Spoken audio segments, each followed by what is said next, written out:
Hello, എന്തൊക്കെയുണ്ട് വിശേഷങ്ങൾ? പിന്നെ നിങ്ങളെ ചോറൂണ് കഴിഞ്ഞാൽ പിന്നെ ചോറിന് എന്തിട്ടേക്ക് കറിയൊക്കെ ഞങ്ങളുടെ ചോറിട്ട് പോകട്ടെ.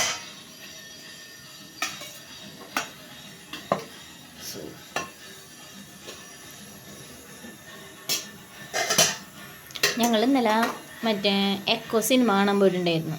ഉണ്ണി ഇരുത്തി കാണിപ്പിച്ചില്ല മര്യാദക്ക്.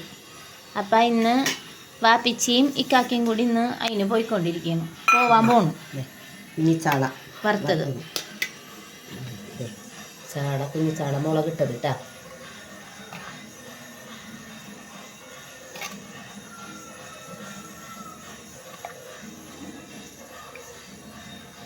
പിന്നെ നിങ്ങളുടെ വിശേഷങ്ങളൊക്കെ എന്തൊക്കെയുണ്ട്? ഉണ്ണിതേ ഉറങ്ങിയിട്ടൊന്നുമില്ല, ഇപ്പോൾ അവിടെ ഇരിക്കണം. അങ്ങനെ ഉറക്കും. അച്ചാറുണ്ട് കേട്ടാ. അച്ചാറ് മോനിക്കാണ് ഇപ്പോൾ ചോറ് എടുക്കണത്. മോനിക്ക് അച്ചാറൊന്നും മുകളിലൊന്നും ഇടുന്നു, ചോറിലൊന്നും ഇടുന്ന ഇഷ്ടമല്ല. അച്ചാറ് തിന്നേയില്ല. അതെ, ഞാൻ നിങ്ങളെ കാണിച്ചതാ കേട്ടാ. അതെ, ഇതൊക്കെയാണ്. അപ്പം ഞങ്ങളെല്ലാവരും ഫുഡ് കഴിക്കുക. ഫുഡ് കഴിച്ചിട്ടില്ലെങ്കിൽ വന്നു കഴിഞ്ഞാൽ ഫുഡ് കഴിക്കുക. Okay, by.